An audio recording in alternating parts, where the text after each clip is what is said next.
कुटे hospital आणि laparoscopy centre, हाडांच्या फ्रॅक्चरच्या सर्व प्रकारच्या शस्त्रक्रिया, दुर्बिणीद्वारे सांध्याच्या शस्त्रक्रिया, दुर्बिणीद्वारे गुडघ्याच्या दोरीच्या शस्त्रक्रिया, modular operation theatre, ICU, ventilator, pathology lab, X-ray, 24 तास औषधालय, generator backup, deluxe, semi deluxe, special, semi special rooms, cashless mediclaim, सर्व प्रकारच्या शासकीय विमा योजना, रुग्णांची आपुलकीने काळजी घेणारं सुसज्ज, स्वच्छ, प्रसन्न रुग्णालय, Kute hospital and laparoscopy centre, Tajne Mala, Navin Nagar road, Sangamner, जिल्हा अहमदनगर.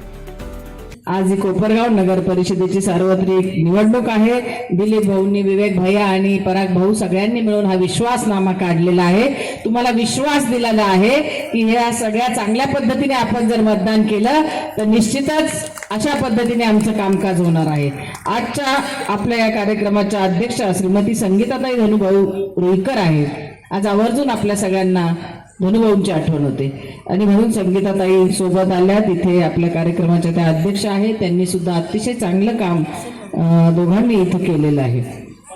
शहराध्यक्ष आमच्या गाडेताई आहे, ज्यांचं मनोगत आपण ऐकलं ते दत्तोबा सावंत आदरणीय, तसंच दिलीप भाऊ दारुणकर ज्यांचे अनुभव आपण ऐकले, आमचे शरदनाना थोरात, माधवराव आव्हाड, कैलासभाऊ आव्हाड, भागचंद्र रुईकर, आप्पासाहेब शिंदे, राजेंद्र भाऊ बागुल, बाळासाहेब भाऊ वक्ते, निसारभाई, प्रकाश आव्हाड, विनोद भाऊ राक्षे, प्रवीण शिंदे, विश्वासराव आव्हाड, महेंद्र नायकवाडी, सचिन सावंत, अनेक आमचे युवक कार्यकर्ते इथे मोठ्या संख्येने उपस्थित आहेत. उपस्थित सर्व ज्येष्ठ मार्गदर्शक, व्यासपीठावरील मान्यवर, युवक, मतदार बंधू आणि भगिनींनो आणि माझ्या बचत गटातल्या माझ्या सर्व मैत्रिणींनो, आज आपल्या इथे नगराध्यक्ष पदाचे उमेदवार पराग शिवाजीराव भाऊ संधान यांचं चिन्ह कमळ आहे आणि आमच्या सुरेखा ताई विनोद राक्षे यांचंही कमळ आहे आणि अनिल भाऊ आव्हाड ज्यांना आपण कालो आप्पा म्हणतो त्यांचं चिन्ह छत्री आहे. आणि हे अतिशय चांगले उमेदवार आपल्याला मिळालेले आहे. आपल्याला कल्पना आहे सुरेखाताई ते नगराध्यक्ष राहिलेले आहेत आणि आम्हाला तुम्हाला दोघं कामाला येणार आहे. आमचे विनोद भाऊ पण आणि सुरेखाताई पण दोन नगरसेवकासारखे काम करणार आहेत तिथं. आणि त्याच्यामुळे आणि कालो आप्पा तर पायाला भिंगरीला उलट पळत असतात, थांबा थांबा आप्पा पळू नका असं म्हणायची वेळ येते. एवढं जोरदार काम कालो आप्पांचं चालू असतं. आणि म्हणून कोणी काही टिकण्या करो, काही करो, पण पळणारे मुलं आहेत, धावपळ करणारे नवीन पिढी आहे ही सगळी. विनोद भाऊ असेल, सुरेखाताई असेल, आमचे पराग भाऊ असतील, कालो आप्पा असतील, तरुण तडफदार उमेदवार आपल्याला मिळालेले आहे. कारण आपले प्रश्न भरपूर असतात. या शहराशी निगडीत, नगरपालिकेशी निगडीत हक्काची माणसं आपल्याला लागतात आणि म्हणून आपण चांगले चेहरे इथे दिलेले आहे की ज्या समाजातल्या छोट्या मोठ्या अडचणींना आपल्यासाठी धावून येतील. म्हणून माझी कळकळीची विनंती आहे. आता बऱ्याच जणांनी बऱ्याच गोष्टी सांगितल्या की मी महिला आमदार असताना खूप मला टिप्पणीला सामोरे जावं लागलं. शेवटी या क्षेत्रामध्ये आपण येतो. मी महिला सबलीकरणाचं काम करत होते. महिला बचत गट चळवळीतून, महिला मंडळातून विधिमंडळात गेले. मला माहिती होतं की मी महिला आहे आणि म्हणून कोणी म्हणायला नको की बाई माणूस आहे आणि 2 कामं कमी करते म्हणून मी कंबर खोचून 2 पाट्या जास्ती टाकल्या का म्हणायला नको कोणी बाई माणूस आहे म्हणून आपलं कामं कमी झाले. तुम्ही जशा दिवस उगून सकाळपासून कामाला लागता तशा पद्धतीने मी हाडाचं काढा केली, रक्ताचं पाणी केलं आणि या कोपरगाव शहरासाठी निधी आणला. आणि मधल्या काळामध्ये अनेकांकडे सत्ता गेली, नगराध्यक्ष बदलले, सगळ्या गोष्टी झाल्या आणि आता अचानकच कोणीतरी 25 वर्षानंतर उभे राहिले आणि सांगायला लागले बाईंनी काय केलं. हरकत नाही, बाई असल्याचा मला सार्थ अभिमान आहे, पण उद्धटपणे मला जे बाई म्हणून संबोधलं गेलं याचंही आमच्या महिला भगिनींना बऱ्याच जणींना लक्षात आलं की हा उद्धटपणा आहे. अहो, बाईचं स्त्रीचं रूप हे लक्ष्मीचं रूप आहे, सरस्वतीचं रूप आहे, माता दुर्गेचं रूप आहे आणि आपण सगळ्या अन्नपूर्णा आहात. आणि आज छत्रपती शिवराय, बरोबर आहे मावशी, छत्रपती शिवराय सुद्धा जिजाऊच्या पोटी जन्माला आले आणि म्हणून प्रत्येक मोठा माणूस आहे माता माऊलीच्या पोटी जन्माला आलेला आहे. स्त्रीचं महत्व खूप आहे. आपल्या देशाचे राष्ट्रपती सुद्धा महिला आहेत, आदिवासी समाजाची आपली भगिनी आहे. वेगवेगळ्या पदावर स्त्रियांनी आता स्वतःला सिद्ध केलेलं आहे. म्हणून फक्त मला नाही बोलले, आमच्या माता भगिनींचा आपण अपमान केला असं मी म्हणते. मी एकटी कोणी नाहीये, मी तुमच्यातलीच एक आहे. आणि म्हणून महिला बचत गट चळवळीपासून इथपर्यंत काम केल्यामुळं मला छोट्या गरीब सामान्य परिवारातल्या मग दुःख काय असतं, अडचणी काय असतात, निंदणाऱ्या खुरपणाऱ्या महिलांबरोबर मी बसून बैठका केल्या, झाडाखाली केल्या, मंदिरात केल्या, देवळात बसून कुठेही असेल जमेल तिथं आपण मावशी बैठका केल्या, आपल्याला कल्पना आहे. आणि म्हणून या बचत गट चळवळीपासून इथपर्यंतचा प्रवास आहे. विवेक भैया सुद्धा युवकांमध्ये अगदी त्यांच्या संजीवनी युवा प्रतिष्ठानच्या माध्यमातून गंगा आरती असेल, धार्मिक कार्यक्रम असतील, इतर साफसफाईचे कोणतेही पडेल ते कामं विवेक भैया आणि त्यांचे युवक परिवार करत असतो. त्यांच्याच पटडीमध्ये आमचे पराग भाऊ जे उमेदवार आहे नगराध्यक्षाचे ते सुद्धा प्रचंड कोपरगावमध्ये पूर येऊ पाणी येऊ पहिले धावत पळतात आणि संकटासाठी धावून जातात. कोरोना काळात सुद्धा खूप काम आमच्या या युवा मंडळींनी केलेलं, विवेक भैयांनी खूप कोरोना काळात काम केलं आणि मी तर मरता मरता वाचले. परंतु 1 महिना झालं बरी होत नाही, ऑक्सिजन चालू. शेवटी देवाला म्हटलं, हे देवा मला माझ्या हातून काही काम बाकी असेल तर माझा नवा जन्म होईल आणि तो मी समाजासाठी सार्थकी लावेल. त्यामुळे आता कोणाच्या टीका टिप्पणीला मी भीक घालत नाही. त्याचं कारण मी मरणाला सुद्धा जिथं घाबरले नाही तिथं या टीकेला काय घाबरू. आणि म्हणून अशा पद्धतीने कुणी एक महिला म्हणून मला हिणवण्याचा प्रयत्न केला तर मी एक स्त्री शक्तीचं रूप आहे हे या निमित्ताने मी सांगते. मी जिजाऊची लेक आहे, मी सावित्रीची लेक आहे, मी लढणारी आहे, मी भिडणारी आहे.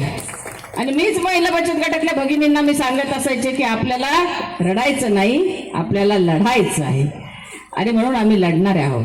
तर अशा पद्धतीने आमच्या या भगिनी सुद्धा आता ज्या नगरपालिकेला उभ्या आहेत या सगळ्या अतिशय कार्यक्षम आहे. सुरेखाने नगराध्यक्ष म्हणून काम केलेलं आहे. आमचे विनोद भाऊ, त्यांचे आई वडील हे सफाई कामगार म्हणून त्यांनाही सामान्य गरीब माणसाचं दुःख त्यांनाही माहिती आहे आणि त्या परिवारातून या सुनबाई म्हणून त्यांनी अतिशय चांगलं सुशिक्षित आहे, शिकलेल्या सवरलेल्या आहेत आमचे सगळे उमेदवार. आणि म्हणून कोण काय म्हणतं, कोण काय बोलतं याच्यापेक्षा आपलं मन काय म्हणतं हे महत्वाचं आहे.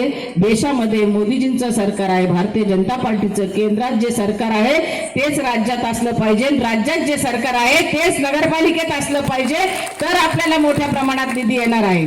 कधी आपला विचार झाला हो, कोणी आपल्याला बहीण म्हणलं हो, कोणी आपल्याला लाडकं म्हणलं का हो? पहिल्यांदा हे सरकार आलं की ज्यांनी लाडकी बहीण आपल्याला म्हटलं आणि आपल्यासाठी महिन्याला एक काहीतरी रक्कम हक्काची आपल्याला दिली. 4 पैसे आपल्याला जवळ हक्काचे यायला लागले, बँकेची ओळख झाली. म्हणजे आम्ही तर 20-25 वर्षापूर्वी आमच्या साळुंके मावशी जेव्हा बचत गट स्थापन झाला तर मावशीनी एकदम एवढी रक्कम 10,000ची घेऊन जाताना 4 वेळेस पक्की धरली अशी की कोणी चोरून नेईल का काय अशी मावशींची आमच्या. आणि खूप वेळा मावशी मोजतच बसायच्या कारण त्या म्हटल्या एवढी मोठी रक्कम ताईंनी कधी पाहिलीच नव्हती, कधीच पाहिली नव्हती. आणि म्हणून हे काम अतिशय पुण्याचं काम घडलेलं आहे. कोणी काही म्हणो, मी कायम सांगायचे माझ्या आमदारकीच्या कामात जेवढं मला समाधान मिळालं नाही तेवढं मला माझ्या महिला भगिनींसाठी केलेलं जे बचत गटाचं काम आहे त्याच्यात मला समाधान मिळालं. आणि म्हणून शेवटच्या माणसासाठी, अडलेल्या माणसासाठी, नडलेल्या माणसासाठी आमचा परिवार कायमच काम करत आलेला आहे. कारण स्वर्गीय कोल्हे साहेबांची तशी शिकवण आहे की माणुसकी सांभाळा, माणसाशी माणसासारखं वागा, मानवता धर्म हा श्रेष्ठ धर्म आहे. आणि म्हणून माणुसकीने आमचं जे पाऊल पडलेलं आहे, सत्ता असो अगर नसो आम्ही सतत कार्यरत असतो. म्हणून किती वेळा 20 वर्षात पहिल्यांदा माझ्याकडे 5 वर्ष आमदारकी आली, पण माननीय बिपिन दादांना तर सतत कामच करत आहेत, ते काम करत आहेत. विवेक भाई आहे, आम्ही आहे, संजीवनी उद्योग समूह आमचा सतत काम करत असतो. संकट किती शहरात आली तरी हाकेच्या अंतरावर संजीवनी उद्योग समूह आहे. आणि म्हणून हक्काने आमचे कार्यकर्ते फोन करत असतात. राजकारण हे आत्तापुरतं आहे पण पुढे सगळं समाजकारण आपल्याला करायचं आहे. आपल्याला आपले प्रश्न सोडवायचे आहे, आपल्याला शासनाच्या योजना समजून घ्यायच्या आहे आणि आपल्याला त्याचा लाभ घ्यायचा आहे. स्वच्छ आणि सुंदर कोपरगाव आपल्याला करायचं आहे. आणि म्हणून माझी कळकळीची विनंती आहे, मुख्यमंत्र्यांनी सांगितलं परवा की तुम्ही माझे नगराध्यक्ष आणि नगरसेवक निवडून द्या, तुम्ही मागाल ते तुमचं काम मी करणार आहे. आणि सर्वोच्च पदावरची व्यक्ती आपल्याला येऊन हक्काने विश्वासाने आपल्याला शब्द देते तर आपली सुद्धा तितकीच जबाबदारी आहे. माझा सुद्धा तुम्ही इज्जत राखा, म्हणजे मला सुद्धा तुमच्यासाठी हक्काने पदर पसरून काही निधी मागता येईल या शहरासाठी. म्हणून तुम्हाला एक एक मत महत्वाचं आहे, एक एक मत आपल्याला महत्वाचं आहे. हे उमेदवार अतिशय चांगले आहे, काहीतरी कोणीतरी सांगतं आणि म्हणून कशाच्या तरी मागे पळू नका. मी मुद्दामून सांगेन, आम्ही सगळ्या जाती धर्मांना आपण सोबत घेऊन काम करत असतो. गावोगाव ठिकठिकाणी जे जे काही कार्यक्रम असतात, परवाच मी एका कार्यक्रमाला गेले, आमच्या सोनारीला स्वर्गीय गोपीनाथ मुंडे प्रवेशद्वार, माझ्या हाताने त्याचं उद्घाटन झालं आणि मी पंकजाताईंना फोटो पाठवले, कारण पंकजाताईचं माझं नातं अतिशय सख्य आहे. आमच्या दोघींचं आम्ही एका ताटात बऱ्याचदा जेवलेलो आहे आणि म्हणून हक्काची माणसं आपली मंत्रिमंडळात आहे. ताईंकडे मी काही काम घेऊन गेले तर ताई मला कधी दुखावणार नाही, प्रत्येक वेळी माझं काम त्या हक्काने करतील. आणि म्हणून असं आपले चांगले जे प्रलंबित कामं आहे या बेड भागाचे, ते बेड भागाचे कामं, या परिसराचे, या प्रभागाचे जे प्रश्न असतील ते सोडवण्यासाठी आमचे हे सगळे उमेदवार आहेत. सुरेखाताई असतील, अनिल भाऊ असतील, पराग भाऊ, आपले नगराध्यक्ष पदाचे उमेदवार, हे मोठ्या संख्येने आपण मतदान करून निवडून द्यावं. कारण या बेड भागाचं आणि स्वर्गीय कोल्हे साहेबांचं, आमच्या कोल्हे परिवाराचं अतिशय जिव्हाळ्याचा संबंध आहे. इथे जे पूर्वी सर्व कार्यकर्ते आमचे ज्येष्ठ काम करत होते, त्यांना अनुभव आहे तो.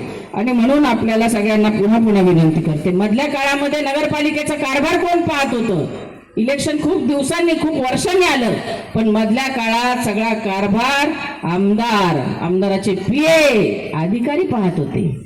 चाललं काय होतं? तुमच्या घरपट्टीचे पैसे, पाणीपट्टीचे पैसे, याची उधळपट्टी चाललेली होती आणि त्या उधळपट्टीतून स्वतःचे मोठे मोठे घराचे इमले बांधले गेले. गरिबाला विसरून गेले, गरिबाच्या प्रश्नाला सुद्धा विसरून गेले. अशा पद्धतीचे इथले हे विरोधक आहेत बरेचसे. आणि मग आपल्या बेट भागाचं इथं काहीतरी नाव खराब करण्याचं काम केलं जातं. तर मला विनंती आहे, आम्ही काही चुकत असेल आमच्या उमेदवाराचं एखादी गोष्ट तर आम्ही हक्काने त्यांना रागू, परंतु आपण कुठेही कोणी काही सांगतं याच्यावर विश्वास ठेवू नका. आणि आमच्या चांगल्या उमेदवारांना या पालिकेतला कारभार बघण्यासाठी आणि आपल्या या शहराचे, आपल्या प्रभागाचे प्रश्न सोडवण्यासाठी मोठ्या मताधिक्याने आमचे नगराध्यक्षाचे उमेदवार पराग भाऊ संधान यांचे कमळ, अनिल भाऊंची छत्री आणि सुरेखाताईंचं कमळ या चिन्हावर मतदान करून आमच्या परिवाराला, कोल्हे परिवाराला, आमच्या सगळ्या उमेदवारांना आपली सेवा करण्याची आपण संधी द्यावी, अशी कळकळीची विनंती आपल्या सगळ्यांना मी करते. आपल्या डोळ्यांची काळजी घेणारं पोखरकर नेत्रालय आता नवीन ठिकाणी सुसज्ज आणि अद्ययावत स्कायलाइट मल्टी स्पेशालिटी हॉस्पिटलमध्ये. डोळ्यांचे विविध आजार, ऑपरेशन्स आणि उपचार आता एकाच ठिकाणी. मोतीबिंदू, काचबिंदू आणि medical retina specialist doctor Santosh Kishore Pokharkar करणार आपल्या डोळ्यांच्या सर्व समस्यांचं परिपूर्ण समाधान. ठिकाण स्कायलाइट मल्टी स्पेशालिटी हॉस्पिटल, देवाचा मळा, बालाजी अपार्टमेंट जवळ, संगमनेर. संपर्क 02425 29 91 90 आणि 8108 17 63 65.